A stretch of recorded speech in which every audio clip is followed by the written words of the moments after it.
All right, what's up, guys? This is Courtney, one half of the Rose Deconstruction here with Bruce and John. Hmm. I am here, I Hello. guess. Oh, Jesus Christ, that was terrible. We're just gonna power through it, though. You know how we do. So today we're gonna be talking about the blockbuster bombshell that came out Wednesday, Thursday. Uh, I do not remember what day, but it was last week. Yeah. it was Wednesday because I didn't work Thursday, and I talked about it at work. Okay. Um. So Sony and Disney. The big news is that Sony and Disney failed to come to an agreement regarding Spider-Man, so Sony has pulled Spider-Man out of the MCU. And Disney just had their D23 Expo yesterday, or I guess it was Friday, Saturday, because the Marvel part of the expo was like yesterday. They confirmed it. Tom Holland was there. He confirmed it with Kevin Feige that Spider-Man isn't in the MCU anymore.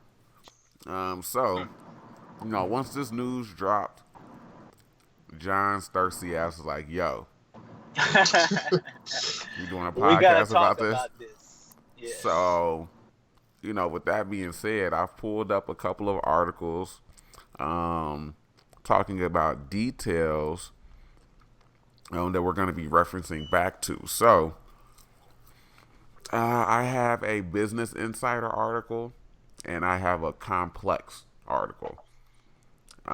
So, So I guess before you go on, because I don't have like legit like facts about it, but mm-hmm, I guess from what I read is like Disney, like ever since it got confirmed that Spider-Man: Far From Home, which is the latest Spider-Man movie that's in the MCU, was like the top grossing movie like ever for Sony, apparently, Yeah. right? yeah, yeah. So I guess when they heard that, they were like, all right, well, I guess Disney wanted to come to a new deal.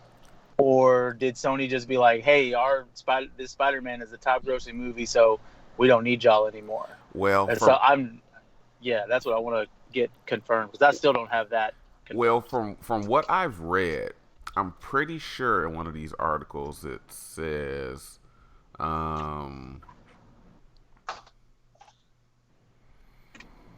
uh, I can't remember where I read it or if it's in either one of these articles. I don't feel like just not talking for 2 straight minutes while I try to look for the details and like very, very specific details in the article. But Yeah. from what I read is that the original agreement for Spider-Man in the MCU was like 4 appearances. So it was three. Yeah, I think it was like 4 appearances because it was Civil War, Homecoming, um, both Avengers films, and Far From Home. So that's 5. So I was off one. I'm pretty sure it was just 4 or 5 appearances. So obviously that was up, and I guess it came time to renegotiate the deal. And for all intents and purposes, especially Sony's spin, what I'm gonna call it, their spin statement. But for all intents and purposes, when it came to renegotiating, Marvel asked for originally. I think when the report started coming out, it was stated that it was over a producing credit, right? Hmm. Yeah, I saw And that. and later on, after Sony made their statement, hey, we couldn't come to an agreement. Kevin Feige is too busy. That's essentially what their statement was. So details came out after that stating that Disney asked for a 50-50 split. Now, the original deal between the two, from what I've read, is that um, Disney got 5% of first day gross. So basically, basically, whatever the box office opens up to, they get 5% of that. Mm-hmm. And Disney already has merchandising rights.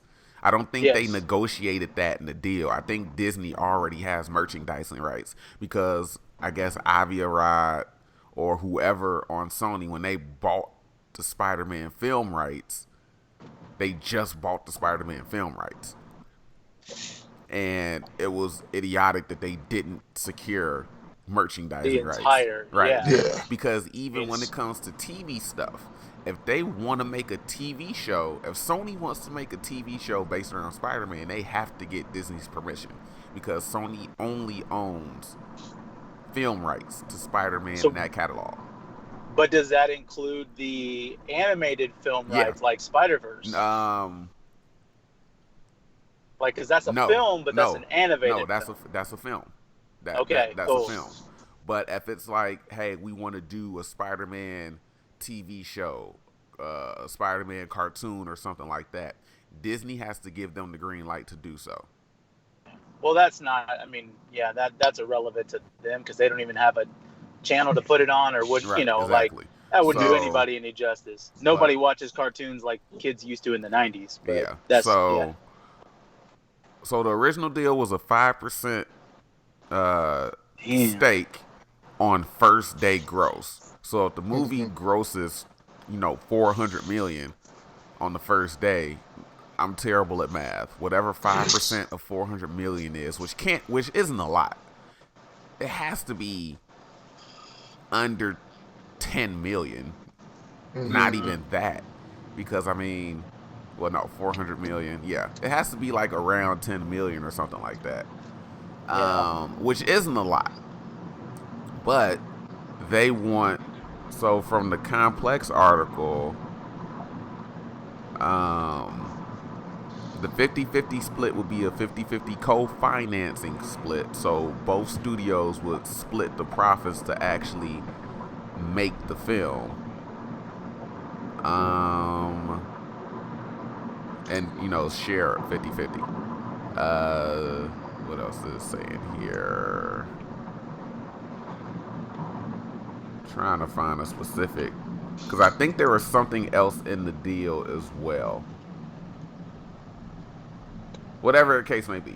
So 50-50, everything like that. Disney or Sony was like, no, sorry, we're not doing that. I know later reports have come out that they offered like a 70-30 and Disney walked at it. And everybody's like saying, oh, this is Disney, and they're agreed. I haven't actually really been seeing anybody say that they're upset at Sony, at least on my Twitter, right? I'm in a very different section of Twitter, so I don't always see all of this shit when it happens.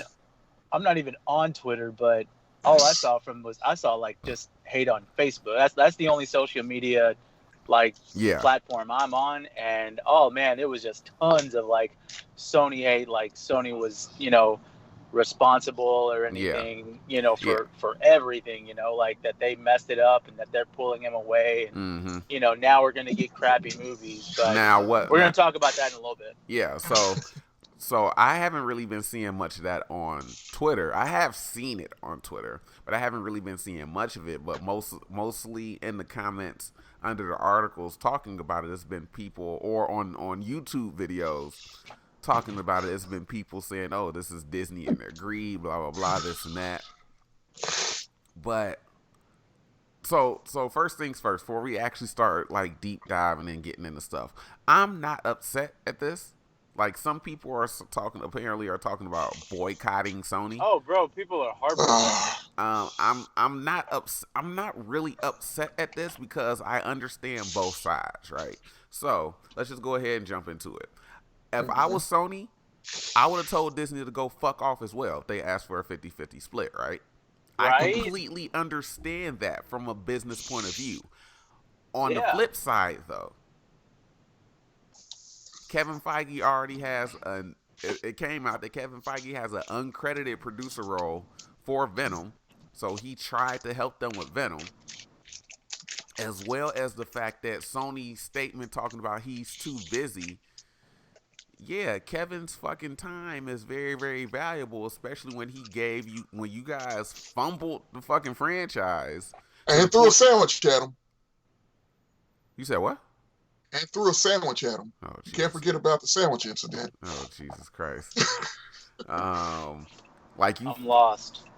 in the Sony hacks, it came out that Amy Pascal or somebody threw some shit at Kevin Feige.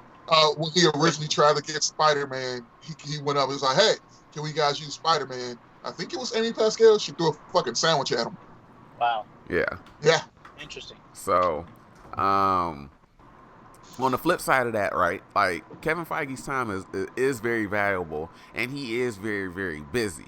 But for him to have basically helped you guys, recreate Spider-Man and have it be such a success, yeah, I'd be fucking asking for 50-50 because from everything that I've read, knowing about the original deal, Marvel was producing the films and Sony was getting the credit for them. Like Yeah. Marvel was doing the producing and it was a Sony Pictures film. Yeah, it was Yes. distributed by Sony Sony. put no money into it. It was all Like they Disney had Marvel putting the money into it. they had final creative control. So like from one of the, I think Midnight's Edge, I follow them on YouTube, and they just had a video talking about it. Like a lot of the changes or a lot of the weird shit. Like I think they were using the wokeness quotations, but a lot of random shit with like the Spider-Man MCU films was from Amy Pascal. Like, oh, do this, and she's a big proponent of like the Black Cat Silver Sable movie and that fucking female-led Spider-Verse film and shit like that. So they have final creative control. So they give them an outline, and basically Kevin Feige was like, okay, let's see what we can use. This is how we're going to kind of do it. So, when it comes to all the, like, for the shit that Homecoming got with, making Zendaya Michelle Jones and having Tony Rivioli play Flash and casting Jason. No, his first name isn't Jason. I know his last name is Batalon. It's Ned. Basically the Genki character, right? Yeah. Yes. Having like this super, super diverse cast, which I mean is very, very representative of how New York is from what I hear. But, that could be chalked up to like Rothman and Pascal saying like, hey, you guys do like have these characters pop up in this film, do this, do that, and then Marvel gets like, okay, well, we're going to cast this person and that person, and then we're going to take your outline and basically make the best movie that we can. That's what it was. So, yeah, if I was Marvel, I'd be asking for fucking 50-50. Yeah. It's not my fault that you guys didn't secure merchandising rights.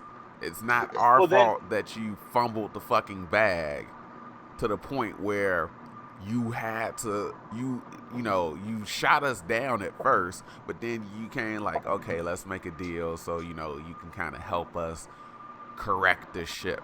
That's not our fault. We doing all the fucking work. At least we can get his half. Yeah. Yeah. I mean, if I'm putting forth 100% of the effort, 50% really isn't that bad of a deal. Right. I mean, 50 isn't, I'll say this, 50 isn't bad of a deal if you're doing 100% of the work.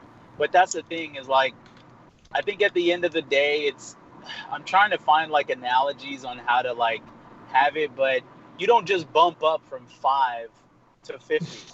I understand, and that's why I said at first I would have walked away too if I was exactly if I was Sony. So I mean, it's a really tough call to make because even then you're asking they're doing 100% of the legwork, but they're the ones that don't have the leverage because at the end of the day Marvel sold the rights back in the 90s due to bankruptcy. So No, it's you're like, right. hey, that's y'all. Like, y'all still having to just pay the price. So if Yeah, you no, gotta no, eat, no.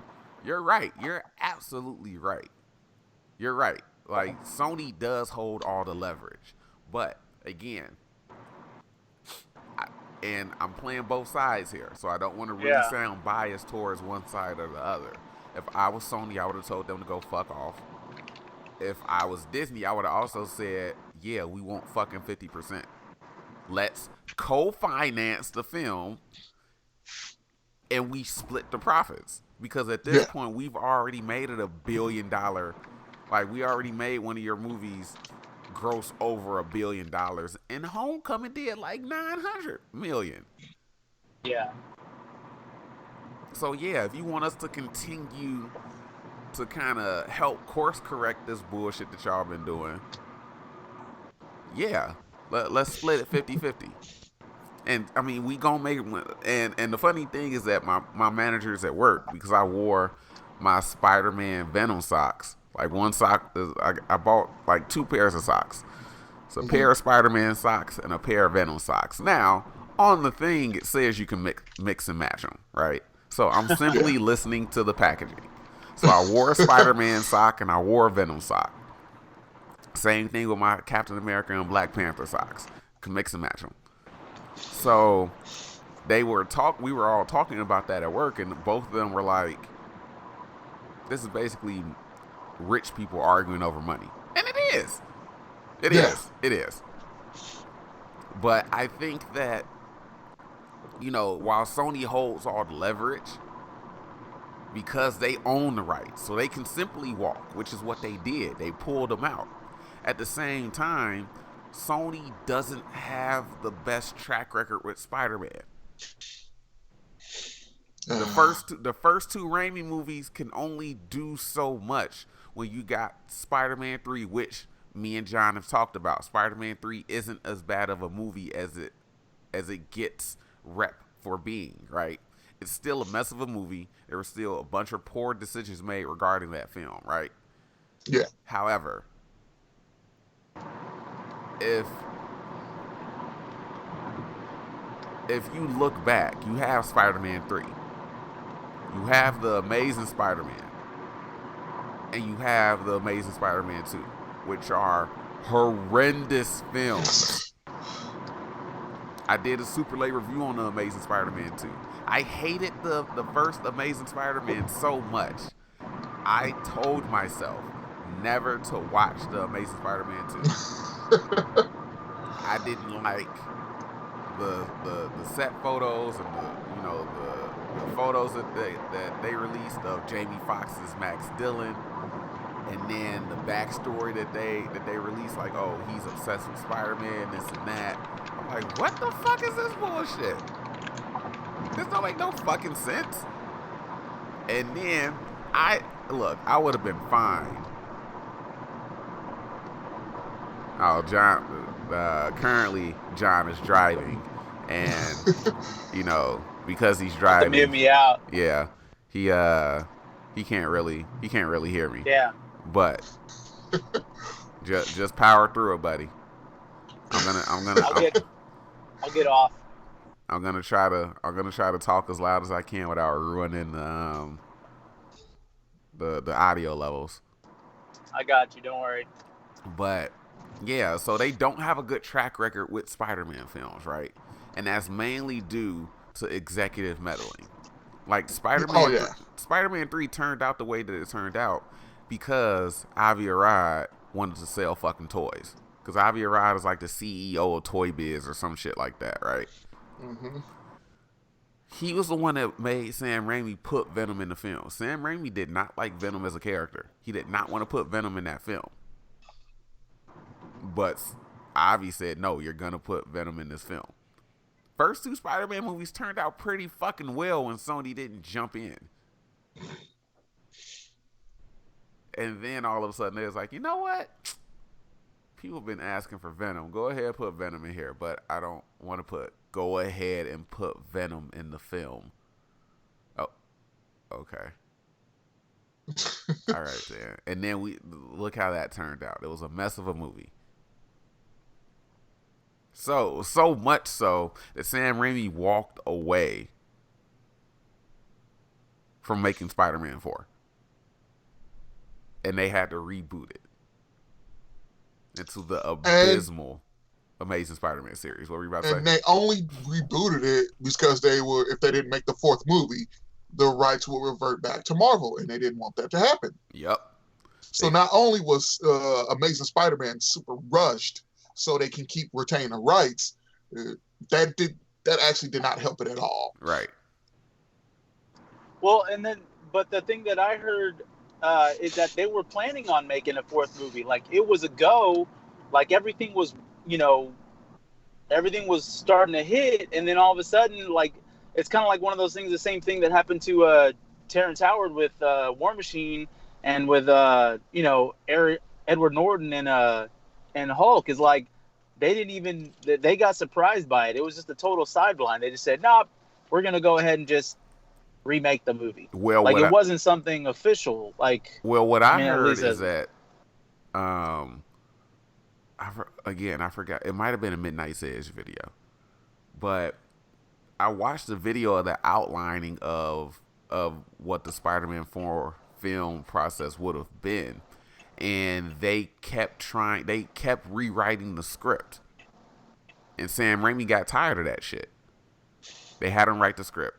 Or I don't know if Sam wrote the script or not, but they had a script. They kept sending it in the rewrites and was like, "Hey, Sam, do this." And Sam was like, "No, I don't. You know what? Clearly, you guys don't know what the fuck is going on, so I'm just leaving." And he left because they kept rewriting the fucking script. And then they were like, "Well, shit, we're about to lose the rights, so we just need to reboot the shit. We just need to kill Spider-Man 4, Sam Raimi Spider-Man 4, and reboot the franchise." And yes, that was mainly due to the fact that they're about to lose the rights.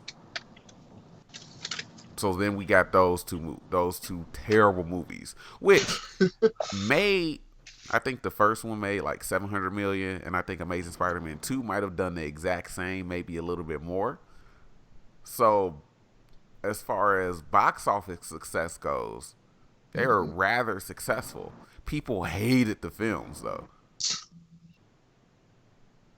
So, it's like Sony doesn't have a good track record for doing shit. Even the director of the Tom Holland led Uncharted film walked out like last week. He walked out like Thursday. It was announced that he left the project like Thursday, the day after this shit. Now, I don't know how true it is, but I did see somebody tweet, "What if I told you that so-and-so left the Uncharted movie due to creative differences with Sony?" Again, I don't know how true that was, right? I don't know if this dude was an insider because I can't even remember who it was. It might have been Boris Kitt. I'm not sure. But again, Sony has a track record of meddling with shit. So while they hold all the leverage, it still doesn't look good on that side. And people point to Spider-Verse as a good example. Yeah, that was a great fucking film. Yeah. But it's kind of hard to meddle in an animated movie like it is a live action. Right. Because the amount of planning in animation is not the same as a live action movie. Right. Exactly. So, I don't know. Again, I see both sides, but and the fans in general lose, right? Either, no matter who's at fault, everybody is at fault, and the fans lose. Well, nowadays it's just different. I mean, if we're going on the creative, the creative side of it, I mean, for one, I was just the same way it took a few movies for everyone to get a bad taste of the Tobey Spider-Man and the Andrew Garfield. Well, it only took one on that one, but I don't know, man. Like, my personal perspective is I love Tom Holland, and this is why I guess I'm actually a little hype about this, because this is the first one where they're not I mean, and they haven't said so far, but it's not full on reboot. You know, like we're getting to keep Tom Holland, who unarguably, like nobody can argue the fact, like he's the best, like of both worlds. Like he's the definitive Spider-Man right now. And that's, I mean, I guess that's my opinion, but that's just what I think. But I'll be doing a review of the Sam Raimi films soon, so I'm gonna go back and watch them. So then I'll have a better. It won't just be like nostalgia themed glasses. And I'm not even going on like the nostalgic thing. Like I'm honestly thinking, like, man, if you put Tom Holland in the Sam Raimi movies, whether and put, if you were to re-release that but just put him in it, you'd still have you'd have a better Spider-Man movie than the one he had with Tobey. I truly believe it. Because I don't know, that's just, Tom is like that. He's the definitive Spider-Man to me. But while he's being the definitive Spider-Man, I'm not digging that the way I'm trying to find the way to say it. Tom is a great Spider-Man, but he's in the wrong universe. Because right now, like the way that he's been treated as Spider-Man, to me, I'm getting sidekick vibes. I'm not getting the greatest, even better than Iron Man. Like, I think that's the MCU's, like, that's been their problem in the last couple of years, is they've hyped up Iron Man so much. Because, I mean, don't get me wrong, I respect what he did opening this universe and making that thing happen. But, like, they're, like, literally trying to make him, the, like, I don't know, they're trying to make him something completely different. And it's just, I'm not with it. Like, I'm not with it at all. No, I can understand that. Like, making the villains, both villains have like clear vendettas, or like their motivations were Stark oriented, making them associated with Stark. Like, literally, it's just like the way that people clown on the Fox X-Men universe, and then of course with DC and Batman. Like, you literally are doing the same thing to Iron Man, but for some reason Iron Man is not getting the hate that those two other characters have gotten, or like the bad taste in their mouth like everybody else has gotten. Like, everybody's got tired of Wolverine. They're like, oh man, why does Wolverine have to be the one that goes back in time in Days of Future Past? Or, damn, why do they have to have another Batman in this universe and make the Justice League? Or, like, why are they doing another Batman again? Why can't they focus on like a B+ player or like a C+ player, or, you know? But like, you literally have done that with the Iron Man in your universe, and you are catching no slack. If anything, y'all. But and what's crazy is, at that expense, you're also not getting the best Spider-Man that you could ever get.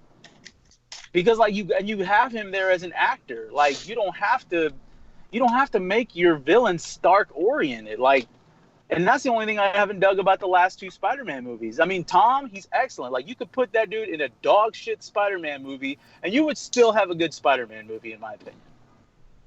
Like, I can agree with that, but I have no problem with it, because you're now introducing Spider-Man into a shared universe. And the way Tony is hyped, you're going to have some of that fallback. Like, legit, a good portion of the problems in the MCU can be traced back to Tony. Everything is traced back to Tony. And everything. So for it to have it, it's like, okay, with Vulture, it was more of a damage control than Tony, but, you know, and then Tony bought fucking damage control. So, and it was like, all right, let's kind of, you know, but it was still more focused on Spider-Man. And what I like about this is this Spider-Man fucks up so much that it does resemble, you know, early stages of Peter in the comic, because he just keeps fucking up. And I think that's more of the trait that any other Spider-Man has been missing.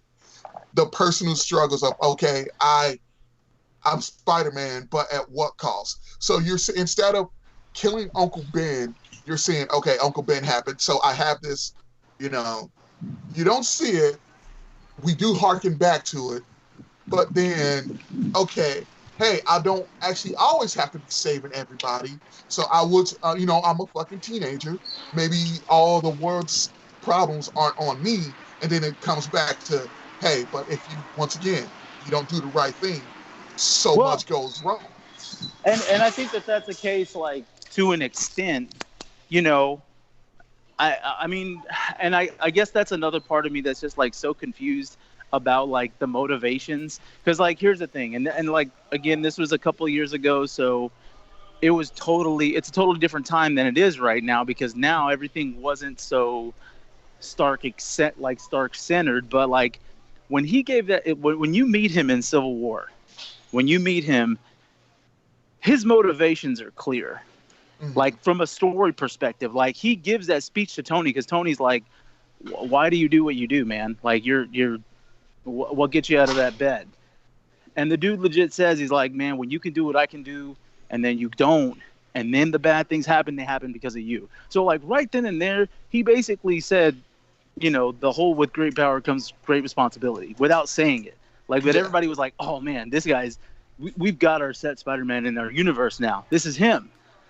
So you have that, and like everyone's got the clear perspective at that point, like, oh shit, like this is the dude, he gets it, and then all of a sudden you roll into Homecoming, and then he's like eager to be an Avenger, and he's like, oh man, well I just want to be an Avenger, I just want to do this, and I just want to be a part of the team. He's like, I can take on Captain America, and like, and like none of the guilt, like the only time that you see like the guilt is like when he's asking Ned to keep the secret. But other than that, he's out there just like, I mean, and I get it from a story's perspective. He's a kid, he's still a kid. So like you were saying, he is going to mess up. But I don't know. There's just a point where like, that's why Spider-Man is Spider-Man, because he already knows the responsibility, like at such a young age. He gets it, And then you rolled into Far From Home, and Far From Home, now he's like, well, now I don't want to be Spider-Man. I just want to go on this trip and enjoy my friends and like all this noise, and it's like, well, now here's all the responsibility, but now you don't want it. So I don't know. It's just, it's different, it's a different set, I guess. I don't know. I also think that the what he's been through kind of, like you see the progression. So you see, oh, I just went on this amazing trip. I fought with the Avengers versus the Avengers. Now that's all I want to do, because I can relate to that, because that's my experience with the first Power Morphicon. Like Courtney and I talked. Once we left, we were like, this is legit all we want to do. Like everything now pales in comparison to that. So I can get that. And then, he has the thing now. And then after that, you go into Infinity War, where he literally dies and like half the universe's population dies. He was like, okay, so now I know what's important to me, and it's the people in my life. So I want to focus on that, because I just had a moment where I wasn't in someone's life anymore. So I have to take time to appreciate the people in my life. Whereas with Sony Spider-Man, you don't have anything connecting it to a grander scheme. It's just in your own little universe. And I think those movies suffer because of it, where you can see, like, once again, the comics, a grander scheme. Like with Civil War, the actual comic, when Spider-Man, joins the Initiative and he unmasked, it's a grander scheme where you still, and then if you go to read Spider-Man's tie-ins with Civil War, it's in his universe, but it's still connected to that grander scheme. So you're seeing his motivations for everything that's going on in the main comic, which is a terrible decision, I love. By the way. Huh? Of course. It was a terrible decision, by the way. But continue on your point. But you can also see how the little moments in his own solo comic kind of tie into a bigger picture without losing the moments in that comic into the smaller comic, which is the movies. You can see how they could, to me, you can see how they connect to the bigger picture, but they're also within enough to, you can see Peter's motivation for doing things, and it kind of pushes his own story along, which, most of the people will complain about, hey, where's this, going on when this has happened with, like, Iron Man 3 and everything, where the Avengers during Iron Man 3, or so on and so forth. I think they've gotten better at telling the smaller stories while still connecting them to the bigger stories. Yeah, which I think they're going to lose. If I was Sony, I would just take a while to make my next Spider-Man movie. I will just get everything right before I push that out. But Yeah. that's just me. No. Taking, letting both of you guys talk and hear your opinions. I understand where you're coming from, John. I disagree with with the with basically your stance on Spider-Man in the MCU, but I understand it. So Bruce Hmm. kind of already went over like, yeah, it's everything in the MCU kind of ties back to Stark, right? Um, but it makes sense when he was the first person to kind of break out and say, "Oh yeah, I am Iron Man. I'm this, not super powered individual, but for lack of a better term, super powered individual, and I could just do what the fuck I want." He just swinging dick everywhere, right? So, um, it makes sense that, and especially when you go back and you look at the arc that Tony went through, especially after the first event, well, especially in his first film, he saw that Obi was going behind his back selling weapons to the terrorists, right?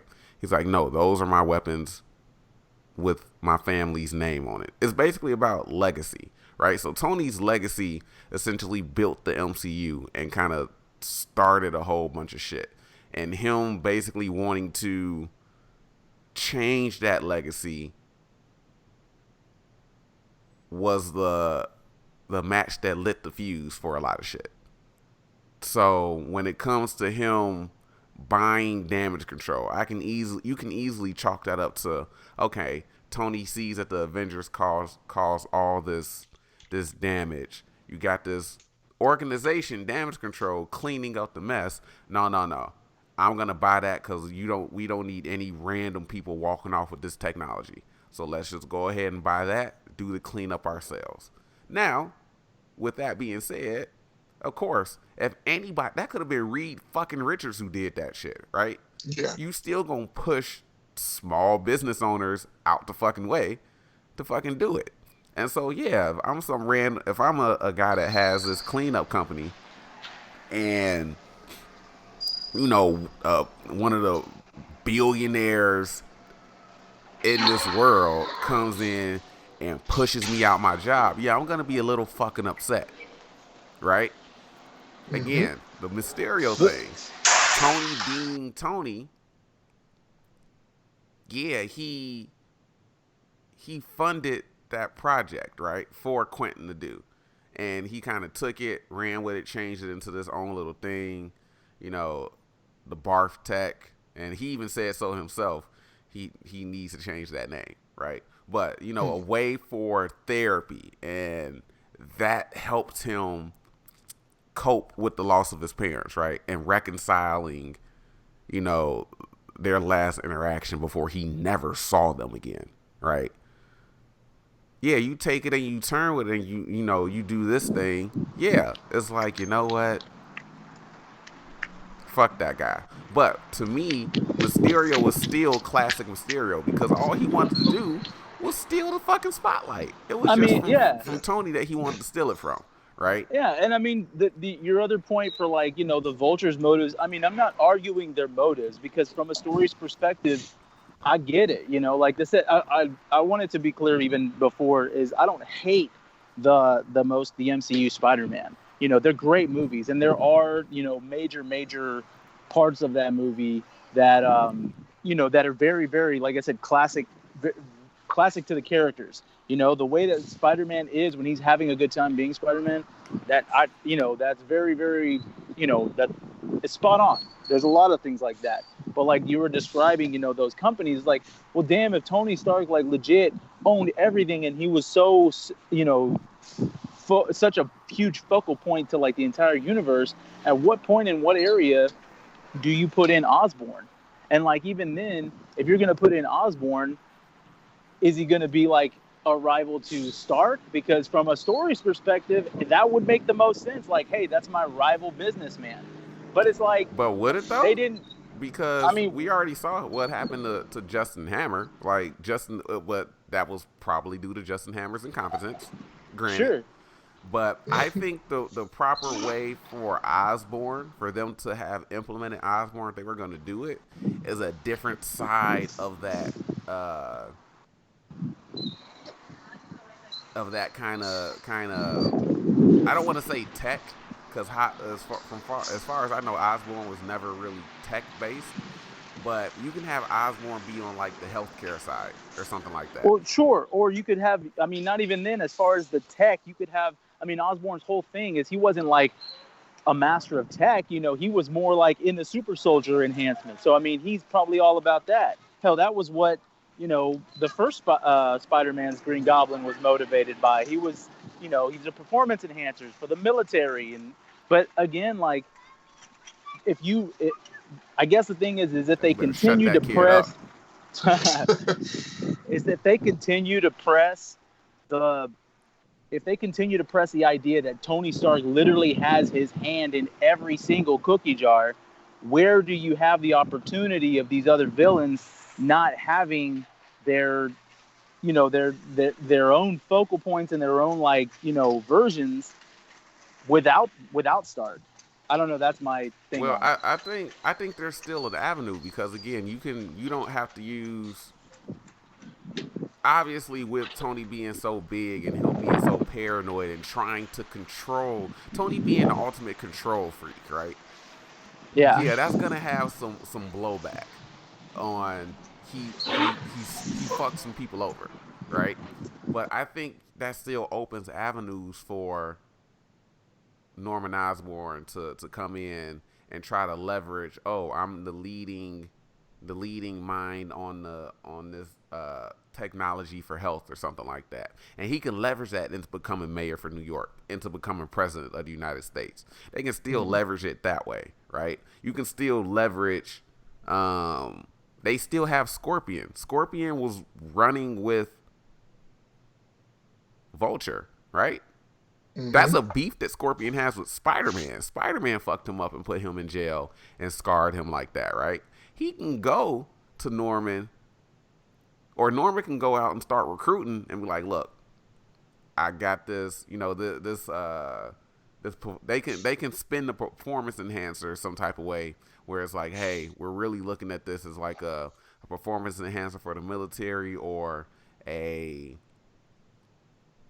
whatever, some type of public type of thing, right? Mm-hmm. You go ahead and test it out. He goes crazy. He, you know, puts him in a Scorpion suit, whatever like that. So there are still ways to kind of finesse other villains into the Spider-Man universe that aren't solely based on. Bless you, Bruce. Thank you. Yeah, fuck that nigga. That's it. So there are ways to finesse other villains into the Spider-Man universe that aren't Tony centric. But I mean, there. Go ahead. Well, but I think overall, again, I'm not upset that they're pulling out, because one, this is gonna force Sony to make a good fucking Spider-Man film. Yeah. Because they can't, from everything that we read, they can't mention the MCU. They can't do none of that shit, right? So they have to merge him into like the Venom verse is what they've been calling it. And again, I've talked about this. Venom was not a good film. It just made damn near $1 billion, right? I mean, I think that was out of morbid curiosity more than anything. Like, the best thing in Venom is Tom Hardy's performance, over the top performance as Eddie Brock / Venom, because it's basically Tom Hardy performing in a buddy film, a buddy comedy. But the movie that he's in makes no fucking sense. Like, I've said that before. So merging Tom into that type of universe where he can bounce off of Tom Hardy's Eddie Brock might be gold. However, you know, what does this is going to force them to figure out what they're going to do with those two characters, right? Because Venom, they made their Venom movie without Spider-Man.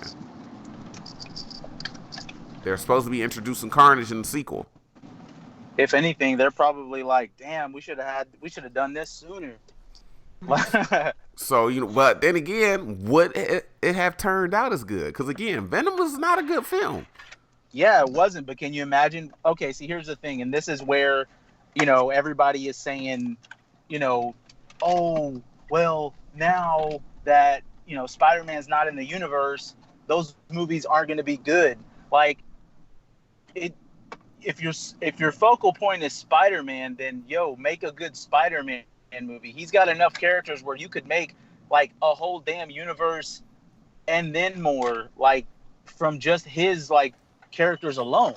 Yeah. Like, you don't have to have Spider-Man be in a damn Thor or Iron Man movie, or you don't have to have Thor or like Nick Fury or whatever be in a Spider-Man movie for it to be good. I think that's like what really kills it.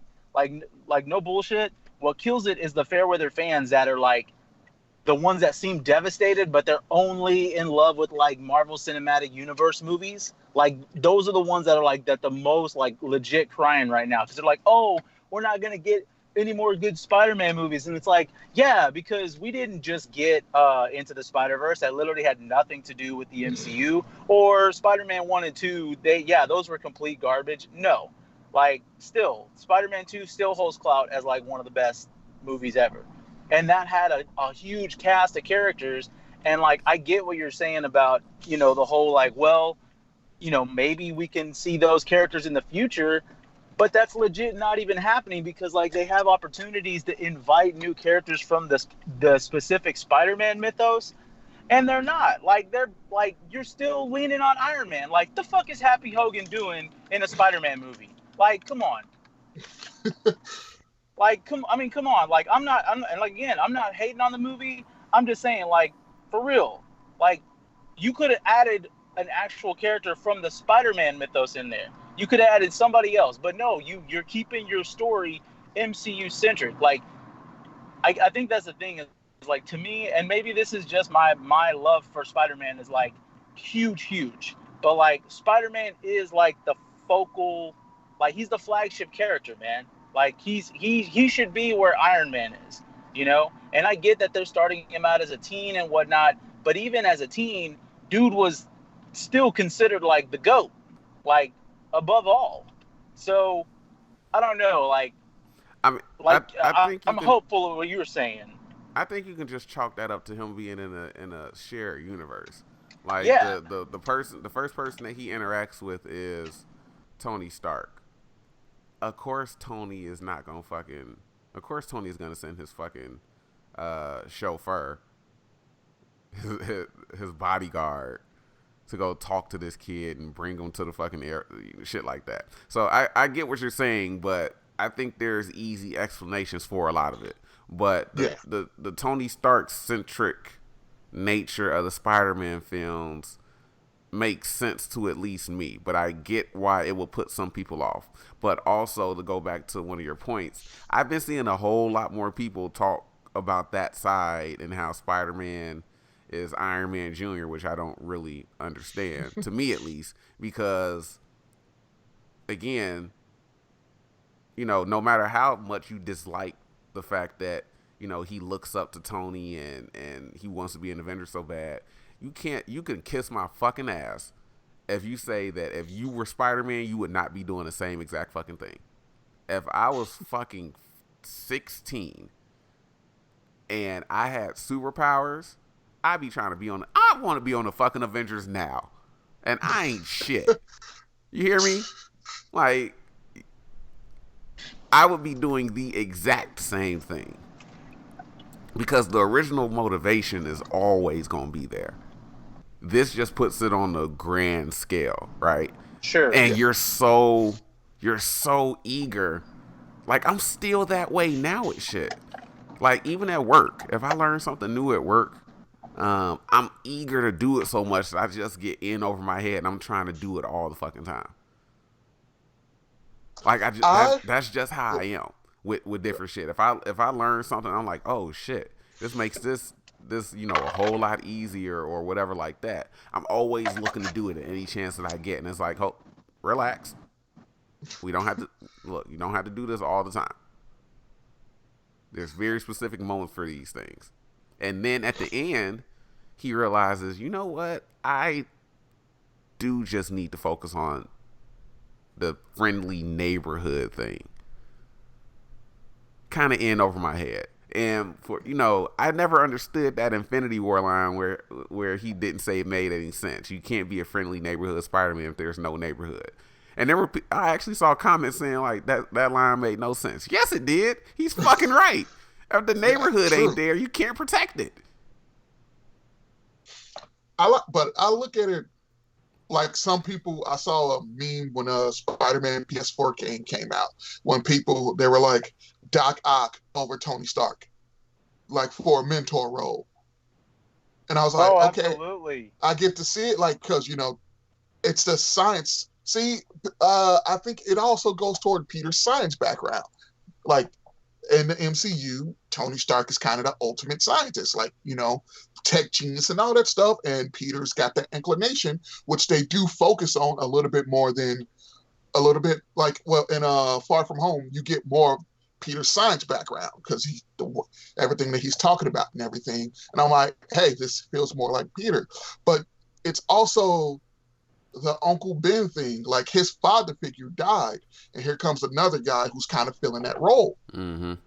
And then now he's gone. So, he's like, okay, I lost legit 3 father figures in my life. That, you kind of got this big looming shadow. And then I think with Far From Home, it kind of takes steps to get him out of that shadow. Yeah. And they were kind of setting up to putting him into all right, now he's ready to be the Spider-Man that everybody knows, and the rug's pulled out from him. So I don't think we're ever going to see the Spider-Man that John in the MCU that John was, is kind of clamoring for, that they were setting up for. Yeah. No, probably not. To me, the setup was there. Yeah. You just gotta all of John's, complaints and everything with MCU Spider-Man. I think they were building toward for his 3rd movie, which we're never going to see. Yeah. And I mean, I want to preface this by saying I've also seen reports that they can still reach an agreement, even though the shit got confirmed. Some shit still might fall through. Who knows, right?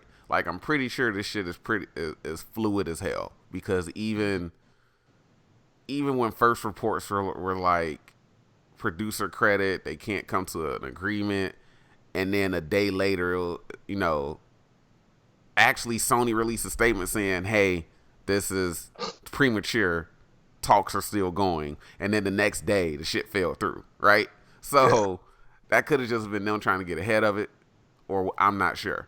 But going back to Sony, this is going to force Sony to make good films, and going to force them to refocus their attention to how they make these films. Because, again, a lot of people are already expecting them to make a shitty Spider-Man film just because they don't have a good track record. Like I said earlier, first 2 Raimi films, Into the Spider-Verse, that ain't got shit to do with nothing, right? Yeah. That's 3 films out of 7? Yeah. Damn. Damn. I mean, that it just ain't looking good, right? So 6 or 7, I'm not sure. I can't. 1, 2, 3. Okay, 6. So that's 3 films out of 6. So they batting 500, right? Mm-hmm. I mean, not a whole great track record, right? Not saying everything needs to be a home run, but they had a lot of those misses came back to back. Just wasn't looking good. You know what I'm saying? So this is gonna force them to figure out how they're gonna go, where they're gonna go from here. Are they gonna go and still try to make? Because they're already doing they already got their Venom sequel with Andy Serkis directing. They got their Jared Leto Morbius film that might be done filming if they're not still filming. I know he teased something on Instagram or some shit like that a couple of months ago, and shoots don't normally take all that long. And then they're supposed to be doing, I don't know if they're still doing the Silver Sable Black Cat film. Last time I heard, it was kind of on the back burner. Mm-hmm. But yeah, I think that a lot of this is gonna fall on Sony now having the chance to show their competence. And they said in their statement, "Hey, they put us on a good path. We're gonna continue on that path." Are you though? Well, you never know, because I guess the other thing is, there's a there's a good opportunity here. Like, I mean, in the six, what was it? We're in 2019. Okay, in the 7 years that we got the Amazing Spider-Man, the superhero movie genre, it's been through like a huge change. Now it's all about shared universe. Everybody's doing a shared universe. So the thing is like Sony is coming at this and they're like, we still have the rights to this character, but because think about it, the Amazing Spider-Man 2, it came out the same year that the first Avengers came out. Like, so at that point there were just four characters or No, three characters. first Amazing Spider-Man came out in 2012. Amazing Spider-Man Yeah, 2 came out exactly. in 2014. Okay, yeah. So, but let's just say like the idea of like the first time that Spider-Man was rebooted, Mm-hmm. you know, came around the same time that this, like, we were still in the phase one, like the early draft phases of this Marvel Cinematic Universe. So I mean, we've been a part of this thing since the beginning, but looking at it now, it's a completely different animal than it was 7 years ago. So with all these superhero movies that have come out, not just MCU movies, but everything, like that's all what it's about. Everybody wants to do shared universe. Like even the Universal monsters are doing like shared universe. Everybody's doing a shared universe, but they're like, yo, we have a flagship character, and we can make our own like obviously they kind of took a crack at it with Spider-Verse. Like, not only is there just one Spider-Man, but there's plenty of Spider-Man. So like you could legit get live action Spider-Man, like Spider-Verse films type. And now I think, and while I wouldn't want that, I'm not saying I would want that Well, right no, now. that would be a cool idea, and I think Spider Verse is probably an example of Sony letting the creators create. Yes. Weird. I don't trust them. A Sony live action Spider Verse film is going to end up like the fucking Clone Wars, like the Uh, Clone Saga, Well, real and talk, I kind of want a Clone Saga movie. I do too, because there's potential there. Sony's gonna fuck it up though. I just don't trust them, right? will Like, they though? I don't trust that. Look, we just went over. They batting 500, 50-50. It's a 50-50 shot that it's going to be good or terrible, right? Yeah. But with nobody guiding their hand, they've been pretty bad, right? Because that a Clone Saga movie is going to be something that they decide to like do by committee or jump in and say, hey, you need to do this, you need to do this and this. No, do that, change that. That's going to be a movie that they jump in and try to fuck around with, right? Sure. But on the flip side of that, this forces Marvel to pivot. You don't have Spider-Man to kind of use as the face of the MCU anymore, which I think they kind of did on the fly once they got this agreement, because we had been hearing that Doctor Strange was supposed to be the new face of the MCU after Iron Man left. Mm-hmm. And now it's like, oh, Doctor Strange, Black Panther, Captain Marvel, this and that.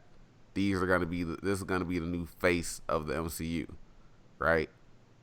I think this is gonna force them now to kind of pivot. You don't have Captain America anymore. You don't have Iron Man anymore. You still got Thor, but Jane Foster is supposed to be becoming Thor. You got a Captain Marvel sequel. So you still got Carol, you still got Doctor Strange, you still have all these other characters, and going by the phase 4 being mostly TV shows that tie into the films, what's that going to look like? Because Scarlet Witch has her own TV show that's going to tie directly into the Doctor Strange sequel that she's in.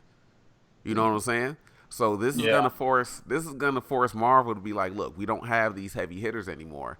Now it's time to actually go through with the plan, because this is, again, if Kevin Feige states that they have shit planned out like 10 years ahead of what they're gonna do, I don't think this is by accident. I think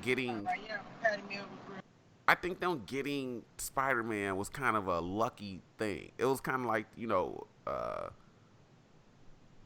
any terrible sports team that needed the number one pick, that absolutely needed to draft this like generational player, right? It's kind of like that. They really lucked into getting Spider-Man. And so they shifted everything because nobody remembers that once they got Spider-Man, they announced Homecoming pretty fucking quickly.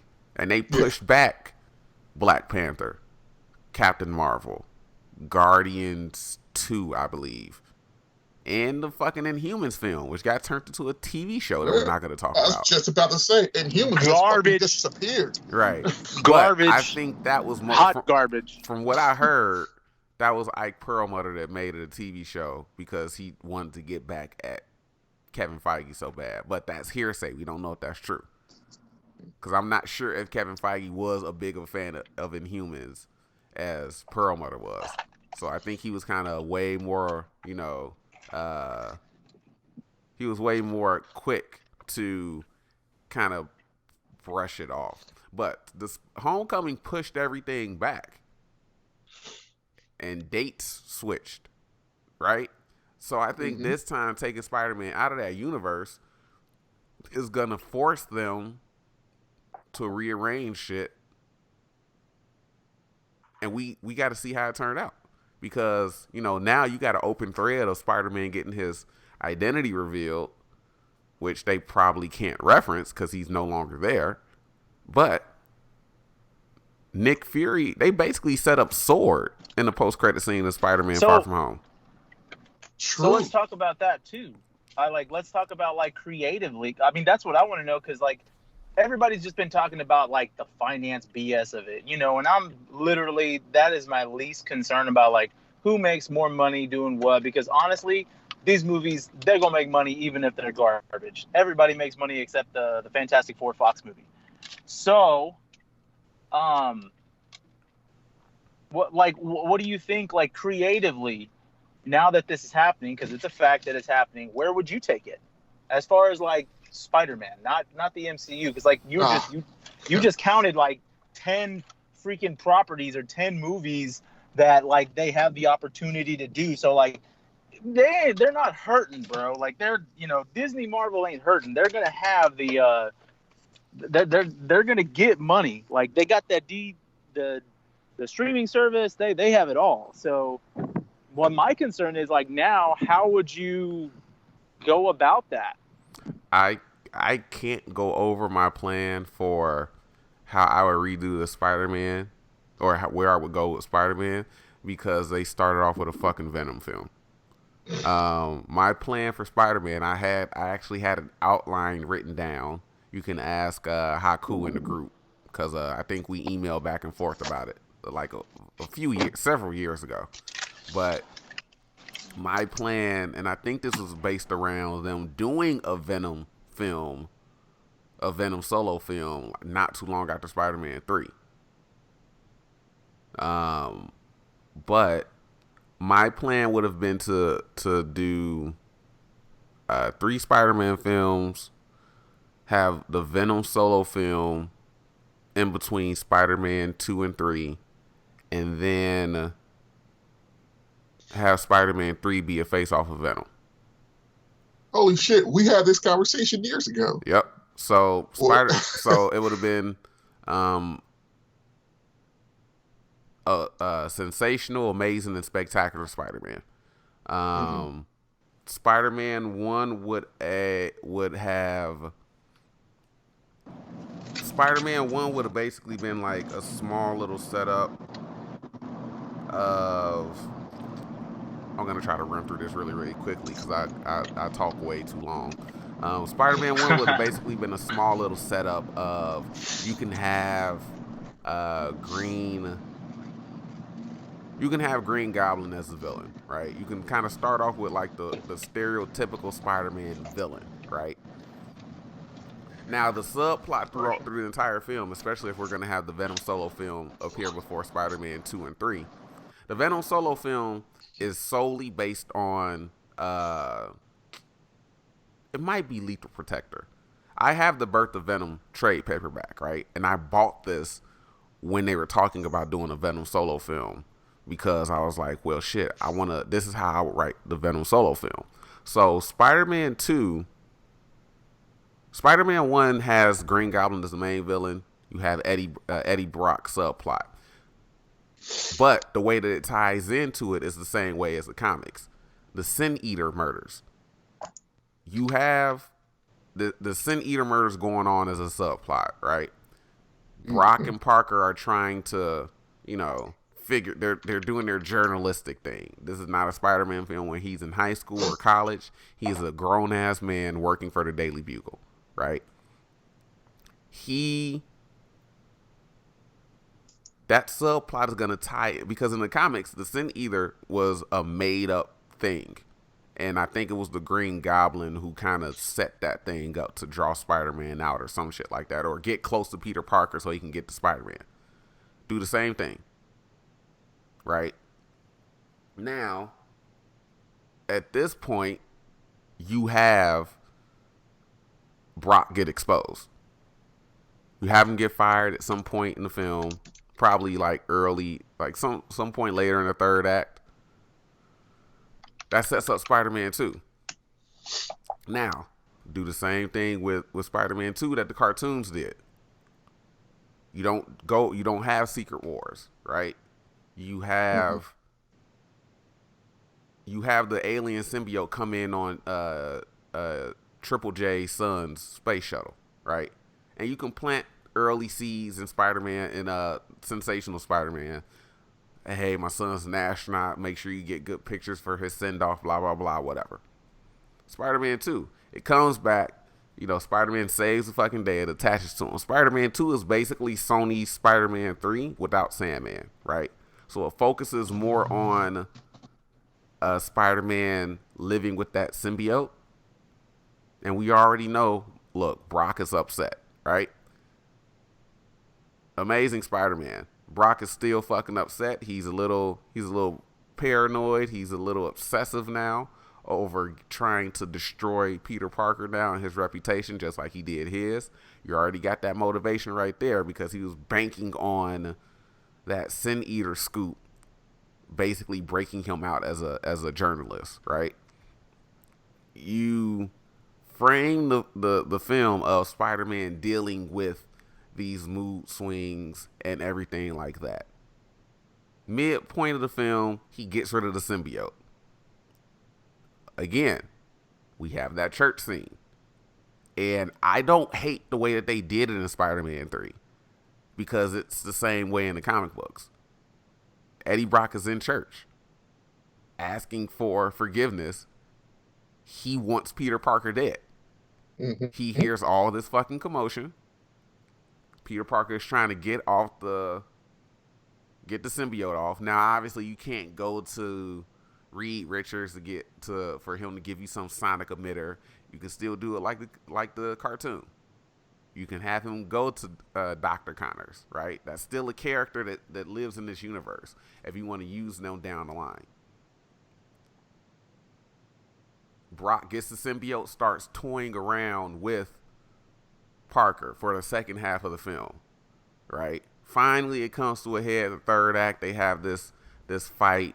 Parker, comes out on top because he realizes I just need to outsmart this dude. He bypasses the spider sense, this and that. Parker beats him, gets him locked up. They separate Eddie and the symbiote. Boom. This is where the Venom solo film comes in. In the meantime, they fuck up some type of way because, police are known to fumble fucking easy-ass cases. Somehow Brock gets the fucking, in the midst of them being idiotic enough to transfer Brock out to San Francisco for some stupid odd reason, they transfer the symbiote with it. Maybe it's some super tech giant that wants to study the symbiote and shit like that in San Francisco, right? He breaks out. The Venom solo film is literally Brock traveling back to New York to hunt down Spider-Man and Peter Parker. Meanwhile, this shows Brock's motivation even more so, right? Or the symbiote's motivation. Brock absolutely hates Peter Parker. The symbiote hates Spider-Man for rejecting him. That's literally their only focus. They have tunnel vision. They want to get to Parker. They don't want to just mindlessly kill people. If they have to, they will. Same way in the comic book. Brock is at a diner that gets robbed, and he has internal monologue. We don't want to have to kill these people, but if they're stopping us from getting to Parker, so we got to do what we must. And they save the people in the fucking diner from getting shot. That shows that Venom is an anti-hero. He's not a bad guy just to be a bad guy. He has tunnel vision on his goal. So that's literally the whole Venom solo film. It ends, and I guess it's not like a big grand superhero film with some big ass fight or some shit like that. It ends with him getting back to New York, ready for Spider-Man 3. If you still want to do post-credit teasers and shit like that, you can either have Carnage be born in San Francisco or at some point when he steps back into New York. Now, Spider-Man 3 is a full-on fight between Spidey and Venom, and then Carnage comes in, I guess you can say, halfway in the film after kind of getting seeds planted, right? Mm-hmm. The symbiote is born. He attaches to Cletus Cassidy, and we'll put it in New York. Attaches to Cletus Cassidy in New York, boom. Venom starts fucking hunting down Spider-Man again, and he's being an asshole about it again. Popping up at work. Oh, hey, Parker, how you doing? Popping up at home with Mary Jane. Oh, I was just coming by to talk to Mary Jane. It had been so long. Brock, can we go talk outside real quick? Yeah, sure, buddy. Again, just like the cartoon, right? I'm basing the film trilogy off of the cartoon series and the Venom solo film off of the comic book. And then you have Carnage, you have Carnage pop up, and then they come to realize, oh shit, this is something that we got to take care of. Clearly, this is your son, but I can't let him just go around murdering people. And he's stronger than the both of us, so it's gonna take the two of us to take him down. That's literally been my idea for a Spider-Man film trilogy for the past at least 8 to 10 years. But you can't do that because they started out with a fucking Venom solo film. Makes sense. So that's literally been my outline. And I can actually find an email that I actually wrote everything down in. I was just trying to go, that's just off the top of my head. But it would be sensational, amazing, spectacular. Started out with Dear. You said what? So it started out with Dear Avi Arad. This is how you make a good Spider-Man movie. Like, Dear Avi, you bitch ass nigga, you.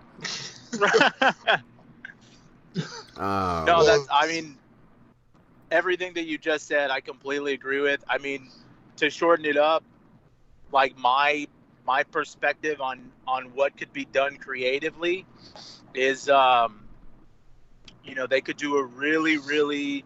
I just think that they have an opportunity here to continue something, but still make something fresh.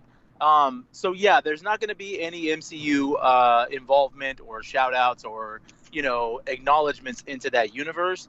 But I think if it was me, I think I would very much go the 2008 Louis Leterrier Incredible Hulk, where it's like, this isn't necessarily a sequel, but it's not a full-on reboot. Yeah. Like, so we're not gonna do an origin story, because like the first thing that I saw when all of this happened is I saw the memes. The memes are just hilarious. It's literally, they were hilarious. Yeah, the memes like, funny as hell. The one that got me like legit, and it's because I have gotten him for a long time, was the Uncle Ben one, where it's like Sony reboots Spider-Man for the third time, and then it was those fish from SpongeBob. They were like, they were supposed to be the thugs that killed Uncle Ben. He said, "Christ, how many times we got to teach you this lesson, old man? Jesus Like, Christ. how many times we got to kill you?" But Jesus fucking Christ. but anyways, don't, because some people they're like, "Oh, well, we don't need Uncle Ben or something," but whatever, you do. Anyways,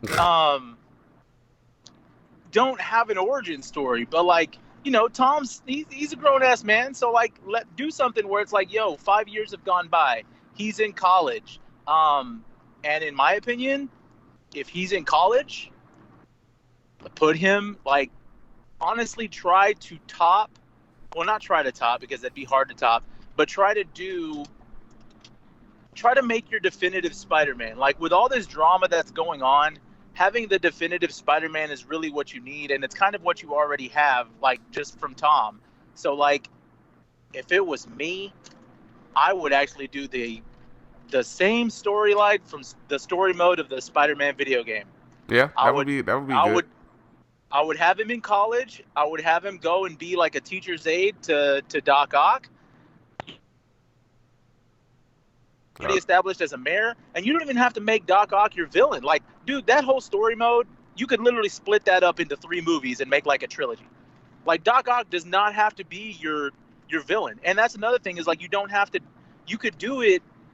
The one thing that we didn't get in Spider-Man 2 was, because Norman was already quote unquote dead, is you didn't get the rivalry between Norman and Otto. Yeah. That you see in the Spider-Man 4, where like, Norman runs the shit, but Otto's like this, scared, scientist who's like, well, yeah, you pay the bills. And he's like, that's right, I pay the bills. So you're going to do whatever I say. So if I tell you to go and do this, then you need to do this. And then, of course, you see a freak accident. So you could totally do another Doc Ock origin without including, his wife, or like, all that other, shit about him trying to just complete his little science project or whatever. Yeah. And then at the same time, you could add some of those new characters. I wouldn't mind a Negative Man in a Spider-Man movie as the villain. I wouldn't mind it at all. I mean, if you're basing it off the Spider-Man 4 game, like you said, there's enough to pull from where you can have the first film use Negative Man as the villain. You're planting those seeds of, I forget Negative Man's name, but he has the center that Aunt May works at. And you can plant those seeds with Norman and Otto. And then you can have the second movie be, you can even use like the DLC or something like that. You can have if you're gonna use you can have like Tombstone be the villain of the second film. And something like that. And then it leads up to, hey, Professor Octavius, are you okay? Like this, a lot of these breakthroughs that you're making still need some work. I don't think you should be testing this stuff. Yeah. And then it culminates into the third film with him fighting. Or you can have, a proper Electro or a Rhino. Because I mean, they basically set up the Sinister Six in the game, and they, Sony's tried to use all those villains already and fucked them up. So horribly. They're if this is based off the PS4 game, now that's a very good template to use for a film. I agree. I would legit just say, like, guys, you literally gave us the greatest Spider-Man game. What is to stop you from just making that into a movie? Like, you don't even have to take it verbatim. You could just take, like you're saying, the little bits and pieces, and I mean, man, that, like, everybody, any Spider-Man fan that said it, like, yo, if this was a real movie, this would be the Spider-Man, like, this would be it. He's got it, and you even have the opportunity to add characters in there that weren't in there. I mean, they didn't show Harry in the game, but you could have Harry, set something up, or you could do, you could put Gwen in there. Like, you literally could. Like, the way that they set up Miles in that game, I honestly think that was a better execution than the Spider-Verse movie. Like, I like how, they kind of had that. So now you got 2 Spider-Man in your universe. You could do the same kind of little mid-credits or post-credits that they had with Miles trying to tell Peter, who he was, and be like, oh, cool, I'm Spider-Man too. Like, all right, we got 2 Spider-Man now. And then you have your opportunity of making like a buddy cop, kind of thing. Like, and I guess that was what I was trying to say a little bit ago, is like, Sony is, they're noticing the formula that Marvel Studios is doing. Like, everybody's noticing, man, because it's making the most money. So like, you've got to believe that there are other studios that either have rights to superheroes or anything like that are like, yo, we need to do our version of that, because that's making money. So whatever we can do that's going to be like that, we need to do that. And luckily, Sony's fortunate enough to have the leverage that we're talking about and have those rights and be like, yo, we need to do that. So even if they're like, what's to stop us from making, a team of Spider-Man, or like a Spider, anything, man, the possibilities are there, So yeah, that's just my take on it. Honestly, we just gotta, and again, gotta worry about the execution. I know exactly. We gotta hope that they let creators create. Again, if they do the Clone Saga, they have to let the director who comes in with a particular vision of the Clone Saga, as long as it makes sense. That can get very, very weird. It's already a weird story, very convoluted for no fucking reason. But if they come in with an interesting take on the story,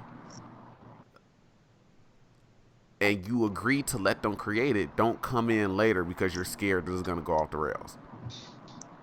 Take a fucking stance. So, my contribution to the whole how would I do it kind of goes like 2 different ways. One, because it's what they started setting up with Amazing Spider-Man. Forget this shared universe shit. You don't need all these movies to be in the Spider-Man universe. Just focus. Just have Spider-Man movies. Like, instead of having a bunch of movies that tie into your Spider-Man universe, establish your Spider-Man universe, the universe as Spider-Man sees it. And going forward, establishing your Kingpin and all that stuff. I say the first movie into Sony's retake on Spider-Man should be more of a frontline movie. Have Peter start interning at frontline, as their photographer. Basically building him up toward giving him that experience toward getting toward the Daily Bugle. Yeah. And, working side by side with Ben Urich. So basically establishing a relationship with the head of the paper that he's never going to get with Jonah. Yeah. So, have Ben take him under his wing. Like, okay, we're going to do this. Have him going on. It's like, all right, this is Wilson Fisk, so on and so forth, basically. People say he's a good businessman, but there's also rumblings that he's kind of a terrible human being. Right.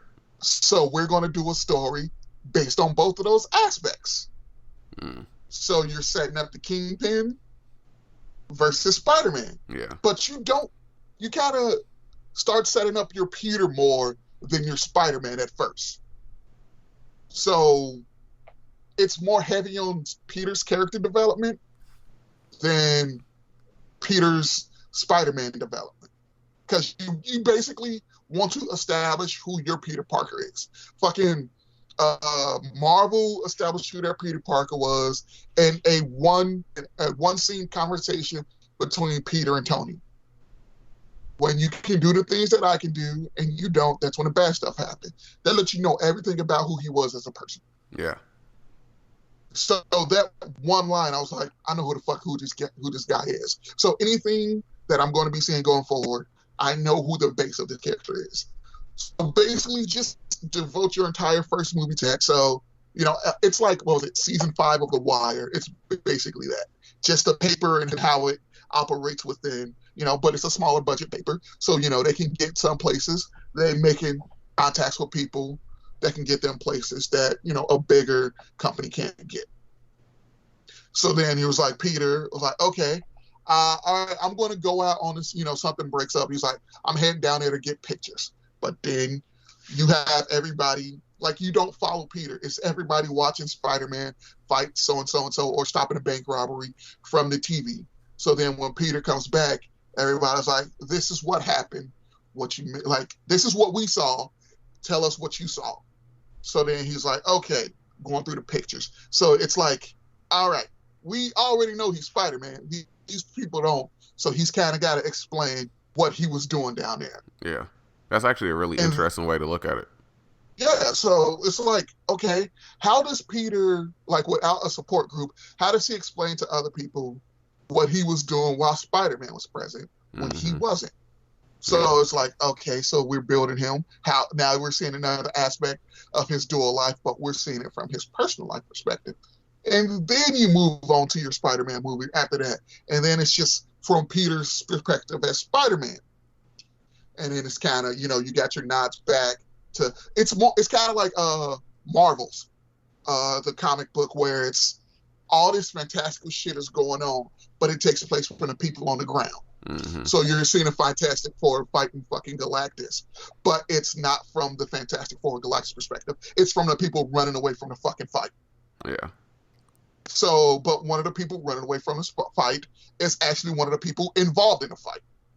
So you kind of flip it on its head that way. So it's like, because Spider-Man is a fucking hero of the people. Yeah. He's not like, he's involved in some of this otherworldly shit. But at the end of the day, he's the friendly neighborhood Spider-Man. He's not fighting, he's literally fighting to save this one person from like having a delay in their day. So you kind of got to focus on, the friendly neighborhood aspect of it. And what better way to do that than putting him in a neighborhood as like, hey, I'm a member of this community. I also work at this small newspaper that's kind of for the community. And you kind of like establish his world through the Frontline newspaper. And that's how I was reintroduced. Hey, this is Sony Spider-Man. We're taking him out of the MCU, but in order to do that, we do have to build the world around him. So we're going to start here. So our first foray out into the world is building his world because, Uncle Ben dies, which we've beaten to the ground. We've seen Peter get bitten by this spider more times than you can count. So we're just going to establish his personal life. But he's already Spider-Man, but we're going to establish his day-to-day world before we establish his Spider-Man world. And then it's easy to break up his day-to-day world once you have that established. So you can tell an interesting story from any aspect of, hey, Spider-Man's interfering with my life from this perspective. And now you have a drawing point where, he's in danger of losing his job because he's not doing all the shit he's supposed to be doing. And then it's like, okay, then he gets fired from Frontline. And then he's like, hey, I take pictures of Spider-Man. And then, boom, now you have, I'm getting money off of the deeds of Spider-Man. Now let me show you the deeds of Spider-Man and how they're twisted to, prove that that J. Jonah Jameson believes Spider-Man's a menace. Here's what actually happened. Here's what he's saying happened. And now he has to, hey, my superhero image is being destroyed by my professional image. Now you also got that mindset of anything that I do to make money because of Spider-Man is going to be turned around and not be a good representation of what the fuck I'm actually doing. How is that affecting me mentally? Because I do need money because I don't want to get evicted, but the way I'm making the money is kind of shitty. And because basically everything's been done in superhero movies. There's nothing new, but you kind of got to do something new. And how about a superhero movie that really doesn't focus on the superheroics? That's what I did. That actually sounds fresh and original too. Like no bullshit. Yeah. Seriously. No, that's that. Like I said earlier, that's a really interesting look. I know Todd McFarlane wants to do something like that with the Spawn movie. He wants to tell it from fuck, I forget the reporter's name or the detective's name. He wants to tell it from that perspective and have Spawn be in the shadows and like this myth. And people are like, "Oh, that sounds terrible," and I'm like, "No, that sounds fucking turnt." That means any action scenes we do get are going to be super, super visceral and critical because they're going to be few and far in between. And it's going to be a detective story based around this monster roaming the streets. So, yeah, I like that. I like that aspect. that's just been the challenge. Like, it's like, how do you do something? How do you make something that's been done before, but yet make it new and fresh? And it's like, if people want to harp on, like Batman getting done over and over and over again, but like legit, Spider-Man's been done like in less than 20 years. Jesus. He's been like, this is already going to be, this is a new, I don't know if it's going to be not a new franchise, but I mean, like, that's the thing is like, you need to do something new, but like you've got something that's harkening back to like another universe, like with Tom in it. So that's one thing I'm happy about with Tom being in it. Yeah. So again, this forces both studios to switch their creative directions, and I'm interested to see how it's going to turn out, especially on the MCU side, because it seemed like they were positioning him to be the face of the franchise now. So that's going to be interesting to see who takes over in that role, because you can easily have like Doctor Strange be the face of the franchise, as far as the snarky asshole, blah blah blah, this and that. But who's going to be the tech side? Is that going to be Black Panther? Who's going to be the the rich person? Because as far as we know, Doctor Strange ain't rich. He spent all his money trying to fucking fix his hands. Right? Mm-hmm. So is Black Panther just going to corner that market now, where he's the rich billionaire tech genius, or well, his sister's a tech genius. Again, we need to talk about how nerfed they made Black Panther, but that's a discussion for another podcast. Ooh. Yeah, shots fired. I'm letting that bitch ride. Yeah, so I think it's interesting to see how they're gonna pivot. And I just saw on Twitter, I just retweeted it. Andy Serkis had he tweeted out to the D23 poster for WandaVision, and that show is definitely gonna be based on Tom King's run from a few years ago with the Vision family. That's definitely what that looks like. Oh wow! Because this is like a 70s. It's Paul Bettany and Liz Olsen in front of a TV, and it's very like 60s, 50s, 60s, and the TV is glowing red, and the silhouettes on the back of the wall are of Vision, regular Vision, and Wanda looking like she's wearing a headpiece. So yeah, Wanda is about to have a mental break. I'm calling it now. Wanda's about to have a mental break. There's no reason that TV screen should be emitting red light. Wanda's about to have a fucking break. So yeah. Yeah, that's pretty much it. That's all I got. Same here. Good talk. We agreed to disagree on some things, and we came to common ground on some shit. That's what I love.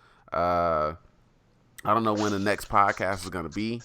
I don't know what topic is going to be on. Really just kind of play shit by ear now when some big shit happens.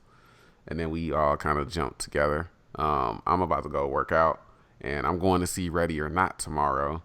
I'm going to try to get a bunch of videos done for the channel, including like reviews and shit like that. I still got to do... Bruce and I didn't do anything for Power Rangers month this year, but shame. We're going to, I think what we're going to end up doing is doing it every other year that runs with PMC. And just kind of figuring out that way. And even if PMC doesn't run, we still might do it biennially. Annually? No, biannually. No, biannual is like every 6 months. Archer taught me that. Biennial is every 2 years. Biannual or semi-annual every 6 months. So yeah, every other year. So we might just do it like that. But it might be quicker to do it every year so we can actually get through focusing on a particular series. But I mean, hell, I don't plan on doing this shit for 25 years. I'm not gonna lie. So that's a long fucking time that's just the first 25 years of Power Rangers. It's actually been what, 28 years now. 29? No, it hits. No, 26. Yeah, it hits 26 on Wednesday. Okay. Wow. Yeah. So shit is. I don't know why I added 3 more years, but whatever. Shit seems like forever. Anyway, yeah. So we're probably gonna do that. I'm gonna try to get some more videos out. Bruce just did a review of X-Men, the first X-Men film. I got to get around and watch it in a second. This is like motivating myself to get through reviewing that entire series. Hurts so much. So he's gonna be reviewing Ouch. that. I actually haven't watched the review yet. I haven't really been I've just been too tired from work to actually knock out super late reviews or videos. Hell, I saw Scary Stories to Tell in the Dark a couple of weeks ago. Didn't even do a review for that, even though I told myself to. Good movie. Yeah, it was actually pretty entertaining. Yeah. Like I said, I'm gonna see Ready or Not tomorrow, and I'm gonna try to do. I still need to do a super late review for Into the Spider-Verse and Widows, which are 2 movies that when I saw them, I recorded reviews for them. I just didn't edit them. And I was like, you know what? I think I had to re-record the Spider-Verse review. And then the Widows review was just too long, and I just wasn't with it. And I was like, you know what? Fuck this. So Did you know how many videos from PMC we recorded that I haven't edited? Look, dude, that's the main reason why we didn't do shit for Power Rangers month this month. Because I was like, yo, the amount of fucking work that took to get ahead of the release schedule and to make sure that you watch enough content to actually be able to make the video that you want to make. I was like, nah, I need a year in advance to do this bullshit. So that's what might end up happening. But yeah, we're I don't know what the next podcast is gonna be. Bruce and I are gonna, continue to try to pump out content for the channel, and yeah, we'll all reconvene when something else big happens. Again, Disney just had their D23 expo, little convention, whatever. So some more news might come out. Andy Pack also shared the D23 poster for the Black Widow film that he made, and I know yesterday there was a video that came out of an all-white Black Widow suit. So I wonder if Yelena wears that or if Natasha wears it, because it's the same design as Natasha has on the poster, but those are always concept art posters that he kind of releases. So I don't know if those are going to be the official thing, but on the poster, you also see David Harbour as Red Guardian. So I think it's not like a full frontal shot, but I think it looks He's rocking a cowl. Yeah, he's rocking the cowl. He has that long-ass beard that David Harbour has, and there's a star in his chest. So Yeah. I'm just saying. So yeah, I still think Taskmaster looks like Ultron wearing sunglasses, but Doo-doo. Garbaggio. yeah, I'm not really feeling the mask, at least. I think it'd be nobody more. asked for that movie. That's smart. Oh my god, man! Shut the fuck up! Shut the fuck up! That movie is gonna be fucking turned, especially from that bit of footage that I saw that got leaked. That shit is gonna be Winter Soldier for the Black Widow. I really hope so. I have no problem saying how wrong I am when I walk out of a movie theater. I've done it plenty of times where I'm like, man, this movie is going to be trash, and then I go watch it, and I'm like, yo, that movie was legit great. So I hope I'm wrong. But as for right now, did nobody ask for no Black Widow movie, especially after Endgame? Guess what? Marvel fucked up because did nobody ask for them to look. I'm not even going to get the Black Widow film should have came out in place of Captain Marvel. I'm gonna just say that. Thank you. I could have taken that. Well, but I will. I'm not gonna lie. That was one movie that I was not hyped up for. We spoke about this, and I gave my thoughts after I watched it, and I was like, "Yo, and that shit was fucking whack." That shit was whack, dog. I will die on this fucking hill. I will die on that hill. I will die on the hill that the Incredible Hulk is fucking good. Anybody can fucking fight me if they want. And that Iron Man 3 is a great fucking film. Yes. I will die on... I fucking love the Incredible Hulk. Look, man, I don't know why that movie gets a bad rap. We should honestly do a podcast about that. Why does that movie catch a bad rap? Yeah, like, we could that's do what that. I'm saying. Oops. I got our next podcast topic. Hot takes. Yeah. Oh, I okay. mean- Well, look. Remember, I was supposed to have that hot takes series for the channel. As you know, look. But we can definitely do a podcast on the Incredible Hulk. I'm with it. Look, I love Mark Ruffalo as the Hulk, but I'm telling you, the Incredible Hulk movie, that does not get the love that it truly deserves. And that was one of the founding movies. Right. Dude, I would have loved to see Edward Norton's take on what eventually happened with the Hulk. Yes. Yeah. Like, and I think, even to get back to this subject that we've been talking about, I think this is like, it's a good thing that I've been seeing people like call out Disney, like, yo, y'all didn't have to ask for so much money. Y'all already making money. Y'all got the Avengers. You got the highest grossing movie ever. Why do you want more money for it? Like, you got money. You got Disney World. You got Marvel. You got Hasbro. You got everything. You got Star Wars. Like, why are you tripping? People ain't rocking with Star Wars like that no more. I mean, unfortunately, but that's also because of Disney. Because they don't have a Kevin Feige at the helm of Star Wars. Hey, but hey. But Man. I think the Incredible Hulk stuff came down with like a mixture of Edward Norton being difficult to work with and Marvel Studios. Because remember, Incredible Hulk was before Disney bought Marvel. True. So I think it came down to like Marvel really wanting the movie to go a particular way, and Edward Norton having problems with what they wanted to do. So it was creative, and then him being difficult to work with. They're like, you know what? Don't show up for Avengers. It's okay. So no, man. They didn't even tell him not to show up. There was that Comic-Con thing where he was just like, they said Mark Ruffalo is the Hulk. I mean, I don't remember them saying, hey, plans fell through, so now they're gonna have to look for a Hulk. I just remember Robert Downey Jr. said, and playing Bruce Banner is Mark Ruffalo, and I'm like, wait, what? Like, what? But I think Edward Norton told Mark Ruffalo to take the job. Yeah. Ruffalo originally turned it down. Yeah. Louis Leterrier wanted Ruffalo at first. Really? He turned it down, and because him and Ed Norton are friends. He was like, "Nah, I'm not doing this. I don't like what they did to you." He was like, "Take the job."